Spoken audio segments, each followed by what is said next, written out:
My friend, you have met a terrible, terrible demise. But, I don't feel too bad about it. After all, if it weren't from me, it would have just been from someone else, I guess what I'm trying to say is life goes on. Well, for everyone else, life goes on, not for you, you're dead. But that's neither here nor there. It reminds me of one summer day in the park. I was having just a delightful picnic with my good friend Orville. And I said to him, Orville, I have a story. And he said to me, what's the significance of the story? And I said to him, Orville, not every story has to have significance, Sometimes a story is just a story. If you try to read into every little thing and find meaning in everything anyone says, you'll just drive yourself crazy. I had a friend do it once. Wasn't pretty. We talked about it for years. And not only that, but you'll likely end up believing something you shouldn't believe and thinking something you shouldn't think or assuming something you shouldn't assume, Sometimes, I said, a story is just a story. So just be quiet for 1 second of your life and eat your sandwich, okay? Of course, it was only then I realized I made sandwiches and poor Orville was having such difficulty eating it. Elephants have those clumsy hands, Actually, I suppose that's the problem. They don't have hands at all, do they? They're all feet. I couldn't imagine someone asking me to eat a sandwich with my feet. Now, if I recall correctly, there was a bakery nearby. I said to him, Orville, let me go get you some rye bread. Now, I'm unsure if elephants enjoy rye bread, but I assure you that Orville does. Now, this was on a Tuesday, which was good because rye bread was always fresh on Tuesday. They made sourdough bread on Monday and threw it out Wednesday, or rather, they sold it at a discount for people wanting to feed the ducks, and then probably at the end of the day, finally, they threw it all out. I don't recall. I do remember a man who would bring his son to the bakery every Wednesday and then go feed the ducks. He would buy all of the sourdough bread. Of course, you're not supposed to feed the ducks sourdough bread at all. It swells up in their stomach and then they all die. At least that's what I've heard. I never saw any ducks die myself, but I did notice a substantial decrease in the duck population over the course of a few years. I just never thought to stop the man and tell him that he was killing the ducks by feeding them sourdough bread. And if you want my opinion on the matter, and I told Orville this as well, if you want to feed ducks or birds or any kind for that matter, it's best to buy seed. I mean, when you think about it, breads of any sort don't occur in nature. They don't grow on trees or spring up from the bushes. I don't think birds know what to do with bread. What was I saying? Oh, yes. So I bought Orville some rye bread. What a fine day it was.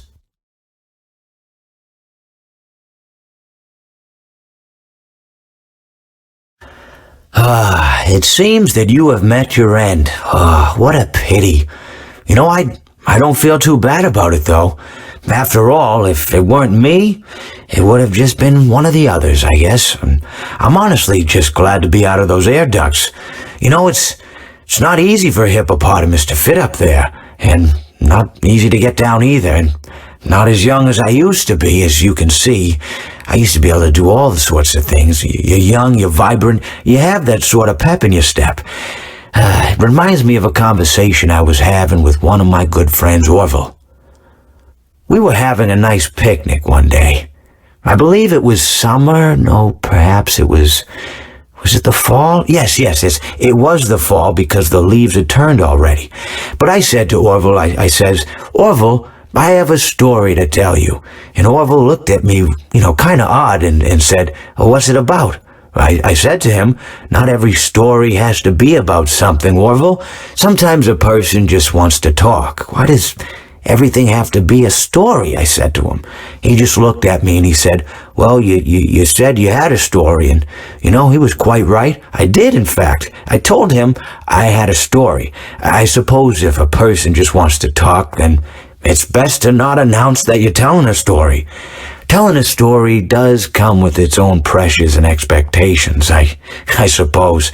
After all, if you're just talking to a friend, and there's no more expectations than if you were talking into the wind. Words by themselves aren't expected to carry, aren't expected to stick. But if you announce you're telling a story, well then, there'd better be a point to it all, No one wants to sit and listen to someone ramble on and on and on with absolutely no end in sight. So, it's good to be mindful that when you tell someone that you're about to tell a story, that you have something to say.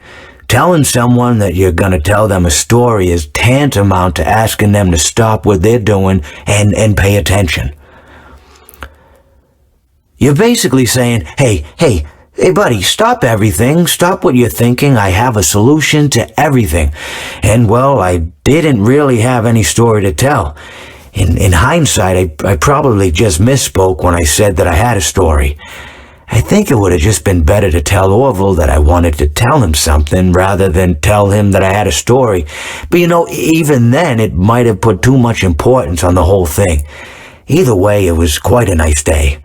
I remember that we were drinking tea.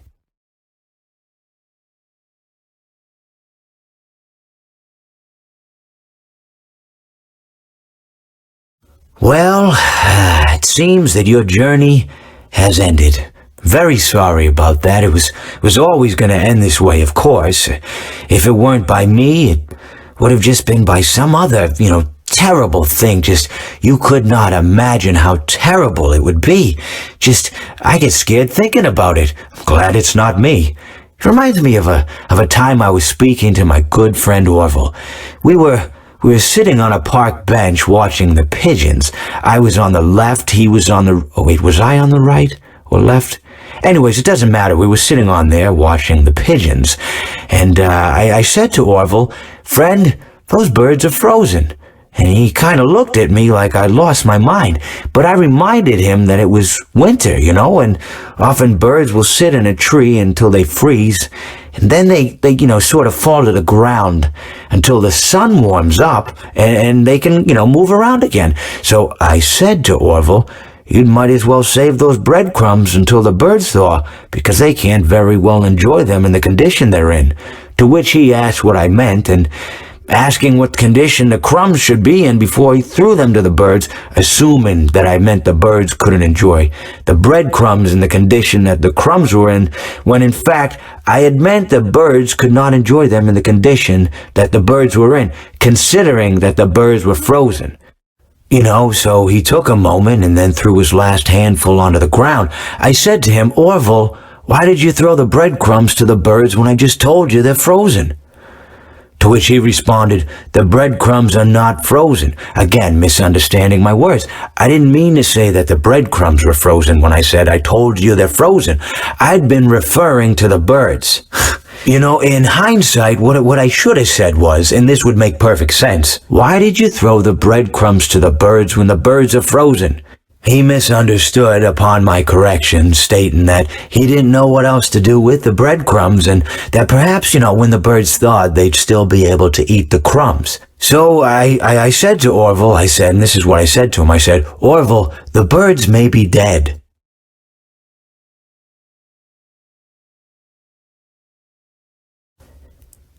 It seems that you have met a horrible demise, my friend. But, these things happen and life goes on. Not for you, obviously. You're dead. But it reminds me of a time I was having a conversation with my friend Orville. We were, where were we? I think we were by the river. We were sitting by the river and watching the fish leap over the falls. And I said to Orville, sometimes I feel like a fish leaping over and over again, always trying to get somewhere, though I don't know where, only to find myself in the jaws of a beast. He, of course, looked at me, surprised, Have you been in the jaws of a beast, friend? To which I said, no, of course not, Orville. I said, no. I simply meant that life can seem like a relentless endeavor to overcome meaningless obstacles, only to meet an equally meaningless fate regardless of your efforts, regardless of the obstacles you've passed. And Orville, he stood and proceeded to drape me with a picnic cloth, to which I asked him, I said, Fred, what are you doing? He looked at me very concerned, really. I feel like you've gotten too much sun. Indeed, indeed I had. He proceeded to pour me a glass of just ice-cold lemonade. Ooh, you ever mix it with iced tea? You do like a little half lemonade, half... Ooh, it's so... You should try it some... Well, you can't because you're dead. But anyways, so you may be asking yourself, how did I go from sitting by the falls and drinking lemonade to being wedged in the air duct? Not only with Orville, but with an entire assortment of fruity-colored friends. Well, there's really no good answer to that, but perhaps I met a demise of my own at some point, and this is my afterlife or my dream, whatever it might mean. I honestly don't know. Or maybe it doesn't mean anything at all. Maybe it doesn't mean anything at all.